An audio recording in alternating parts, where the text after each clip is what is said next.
তুই কি নামবি নাকি নামবি না? মা দেখেছো কতগুলো আম, আর কয়েকটা পারি না মা?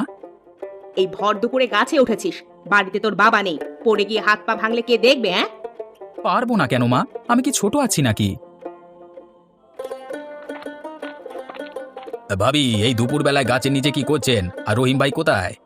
কি আর করব, ওই যে এক বাঁদর গাছে উঠে বসে আছে, তাকে নামাতে পারছি না। রাজুর বাবা একটা কাজে গিয়েছে, এখনই চলে আসবে। রাজু, গাছ থেকে নেমে আসো। এই দুপুরবেলায় কেউ কি গাছে ওঠে নাকি? নামো নামো। আমি তো আম পাড়তে গাছে উঠেছি, আর একটু উপরে উঠলেই আরো বড় বড় আম পাবো। আমগুলো পেরিয়ে নিচে নেমে পড়বো। আম মাটিতে পড়ার আগেই যদি তুই মাটিতে পড়ে যাস তখন কি হবে বলতো? শেষবারের মতো বলছি, নাম, ভালো হবে না কিন্তু।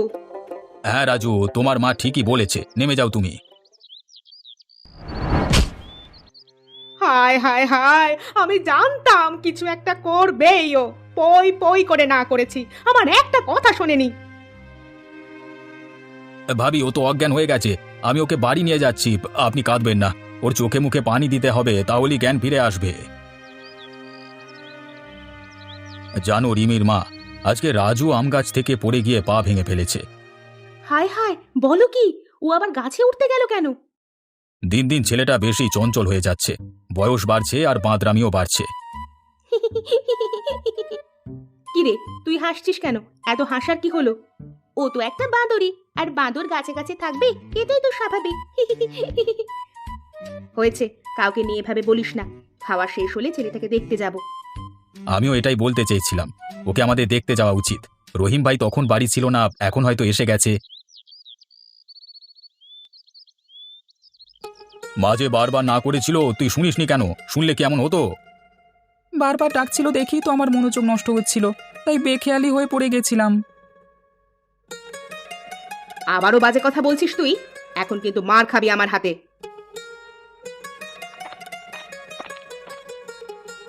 রাজু, এখন কেমন আছো? এই তো ভাঙা পা নিয়ে শুয়ে আছি। তোমরা ভালো আছো? করিম ভাই, তোমাকে অনেক ধন্যবাদ। আমি বাড়ি না থাকায় তুমি ডাক্তার এনে আমার ছেলের চিকিৎসা করিয়েছো। তুমি না থাকলে রাজুর মা একা যে কি করতো। এভাবে বলবার কি আছে? আমার মেয়ের কিছু হলে এই একই কাজ তুমি করতে। তোমার ছেলে আর আমার মেয়ের মধ্যে কি কোনো পার্থক্য আছে? তা তুমি ঠিকই বলেছো ভাই। আপনারা সবাই দাঁড়িয়ে কেন? বসুন। না ভাবি, আজ তো আপনাদের রান্না হয়নি। আপনার ভাই আমাকে রাজুর কথা জানানোর পর আমি চালে ডালে খিচুড়ি বসিয়ে দিয়ে এসেছি। রান্না হলে নিয়ে আসবো। এখন বাড়ি যেতে হবে, আর বসবো না। পাটা ভেঙে ভালোই হলো, চাচির হাতের খিচুড়ি খেতে পারবো। যা মজা হয় না, একদমই অমৃত। তা এখন থেকে আমাকে মা না ডেকে তো চাচিকেই মা বলে ডাক। সেটাই করতে হবে মনে হচ্ছে। পা ভালো হতে না হতেই আবার নদীতে চলে এলি? পা তো ভালো হয়ে গেছে, দেখিস না আর ব্যান্ডেজ লাগানো নেই। ডাক্তার তো তোকে কিছুদিন বিশ্রাম নিতে বলেছিল, তুই শুনলি না কেন ডাক্তারের কথা? ডাক্তারের সব কথা শুনতে গেলে আমি আরো অসুস্থ হয়ে যেতাম, তাই শুনিনি। সবাই একদম ঠিক কথা বলে। কি বলে সবাই? সবাই বলে তুই একটা পাগল, দেখিস তোর বিয়ে হবে না। কেন? এর মধ্যে আবার বিয়ে আসলো কিভাবে?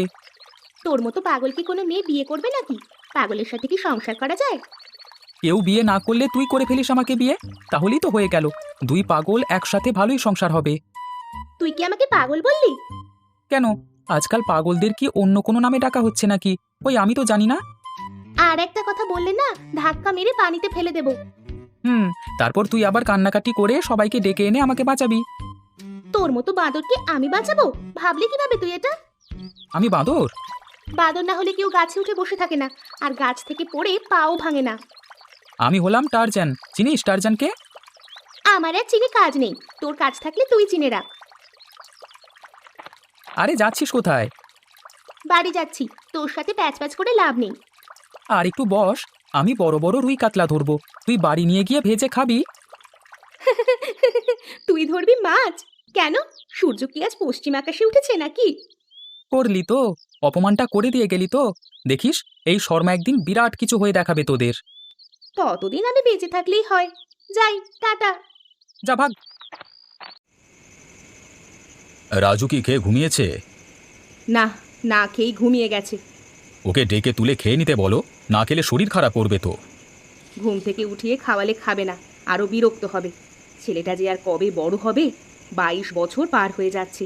কিন্তু এই উড়নচণ্ডী স্বভাবের কোনো পরিবর্তন নেই। আমিও তাই ভাবছি। দেখি, করিম ভাইয়ের সাথে কালকে কথা বলবো। সে তো রাজুকে নিজের ছেলের মতোই দেখে। হ্যাঁ, তাই করো। তা ভাই, দিনকাল কেমন যাচ্ছে বলো? তোমাকে দেখে তো চিন্তিত মনে হচ্ছে। কি হয়েছে আমাকে বলা যাবে? কেন যাবে না? আমি তো তোমাকে বলতে এসেছি। আমি আসলে রাজুকে নিয়ে ভীষণ চিন্তিত। যতই দিন যাচ্ছে ও যেন আরো ছোট হয়ে যাচ্ছে। নিজের প্রতি, ঘর সংসার, বাবা মা, কারোর প্রতি ওর কোনো খেয়াল নেই। মনে হয় ও একটা অন্য জগতে বসবাস করে। খুবই চিন্তার বিষয়। ওর মা আর আমি ওকে নিয়ে কি করব বুঝতে পারছি না। একটা কাজ করলে কেমন হয়? ওর একটা বিয়ে দিয়ে দাও না। বউ আসলে দেখবে সব ঠিক হয়ে যাবে। কি বলছো কি তুমি? ওর মতো পাগলকে কেউ কি মেয়ে দেবে? দেবে না কেন? ওর তো আর কোনো বদ স্বভাব নেই। আর তোমাদের পরিবারের কথা গ্রামের সবাই জানে। এমন পরিবারে মেয়ে দিতে কেউ অরাজি হবে না। কথাটা আমি তোমার ভাবিকে বলে দেখি, সে কি বলে। আচ্ছা, তাই করো। আমি তাহলে বাড়ি যাই, বাড়িতে কাজ আছে।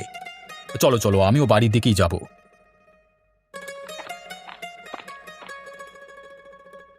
তুমি কথা বলেছিলে রিমির বাবার সাথে রাজুর ব্যাপারে? বলেছিলাম। সেটা নিয়েই তো ভাবছি। কেন? উনি কি এমন বলেছেন যেটা নিয়ে তুমি আবার এত ভাবছো? উনি বলেছেন রাজুর বিয়ে দিতে। বিয়ে? মানে ওকে কে বিয়ে করবে? আমারও সেই একই কথা। কে বিয়ে করবে ওকে? বয়স তো একেবারে কমও হয়নি, কিন্তু এমন পাগলের সাথে কেউ তার আদরের মেয়েকে বিয়ে দিতে রাজি হবে না। আচ্ছা রাজুর মা, রিমিকে তোমার কেমন লাগে? তা তো বেশ লাগে। কেন, তুমি আবার অন্য কিছু ভাবছো নাকি? ভাবতেই পারি। আমার মনে হয় করিম ভাই দ্বিমত করবে না। তুমি রাজি থাকলে আমি এ নিয়ে করিম ভাইয়ের সাথে কথা বলবো। আমার কোনো আপত্তি নেই। তাছাড়া রাজুকে তো রিমি ছাড়া অন্য মেয়েদের সাথে কখনো কথা বলতে দেখিও না, শুনিও না। মনে হয় ওরা দুইজন দুইজনকে পছন্দই করে। ওরাও অমত করবে না। তোমার কথা শুনে আরো সাহস পেলাম। আজই যাব করিম ভাইয়ের সাথে কথা বলতে। আচ্ছা, যাও। শেষ পর্যন্ত আমি ছাড়া আর তোর বরই জুটলো না। ছি ছি ছি ছি। তুই আবার ছিছি করছিস কেন রে? ওই যে, তোর বর নাকি বাঁদর, গাছে গাছে ঝুলে থাকে। তা বলি, এই বাঁদর ছাড়া তোর কপালে কি একটা মানুষ বর জুটলো না? এত খারাপ কপাল তোর। আমার খুব দুঃখ হচ্ছে রে তোর কপালের জন্য। তুই এখন থেকেই তোর নিজের কপালের জন্য দুঃখ করতে থাক। কিছুদিন পরেই বুঝতে পারবি কার কপালে কে জুটলো। আমার কপালে তুই নাকি তোর কপালে আমি জুটলাম। ঠিক আছে, তাহলে এখন থেকেই গালে হাত দিয়ে দুঃখ করতে বসে গেলাম। এই নে।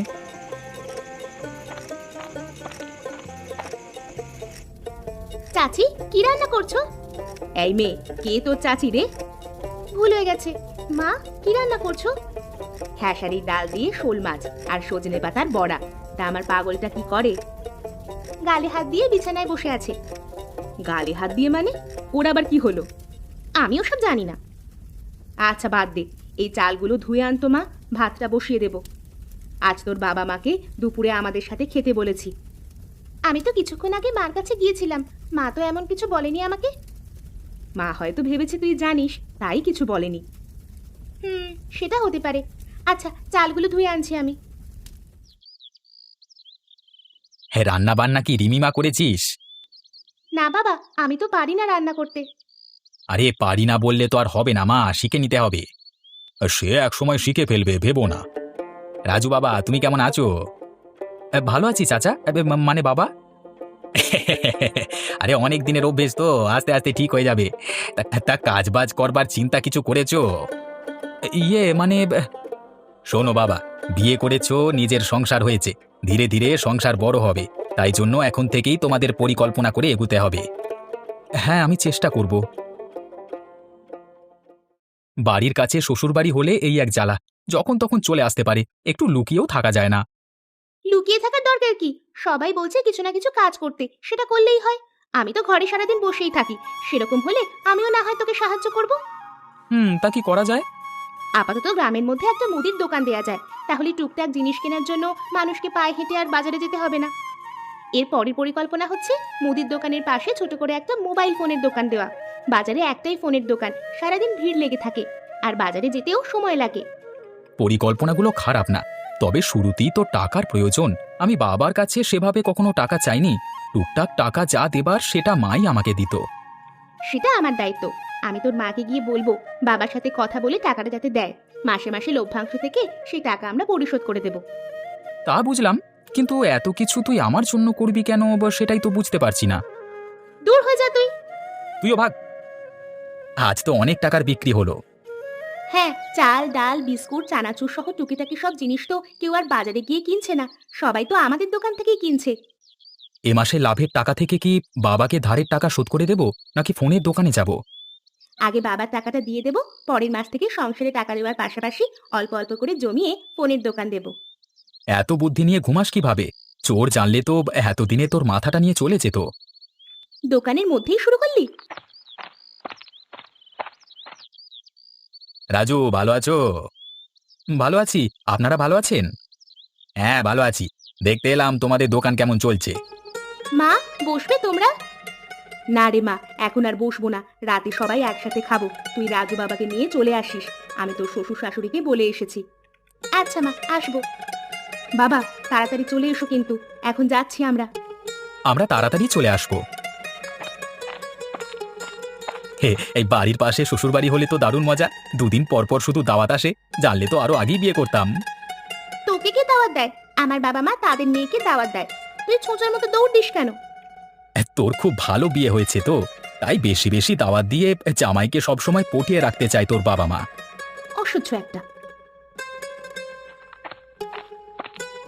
বাবা, আমাকে কিছু খাবার দিবে? আমি খুব ক্লান্ত। হ্যাঁ, কেন দেব না? আপনি একটু অপেক্ষা করুন, আমি দিচ্ছি। এই নিন বুড়িমা। বেঁচে থাকো বাবা, জীবনে অনেক বড় হও, তোমরা অনেক সুখী হও। দেখেছিস আমাকে কেমন দোয়া দিয়ে গেল? শুধু তোকে না, আমাকেও দিয়েছে। কই, আমি তো এমন কিছু দেখিনি শুনিনি। কানা নয়তো বয়রা তুই, তাই দেখিসনি, শুনি শুনি। বুড়িমা বলল না তোমরা সুখী হও? তোকে বলেনি, সেটা শুধু আমাকে বলেছে। আচ্ছা, তুই এত ঝগড়াটা কেন রে? আর তুই কি? আজ থেকে আমাকে আর তুই বলবি না, তুমি করে বলবি। কেন, সবসময় তো তুই করি বলে এসেছি, তা হঠাৎ কি এমন হলো যে তুমি করে বলতে হবে? আমি কোনো তুমি তুমি করে বলতে পারবো না, বলে দিলাম। কেন আবার, বড় বউ কেউ কি তুই করে বলে নাকি? সবাই তো তুমি করেই কথা বলে।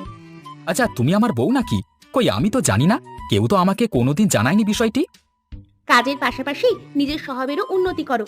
এখন থেকে আর পাগলামো করা চলবে না বাচ্চাদের মতো।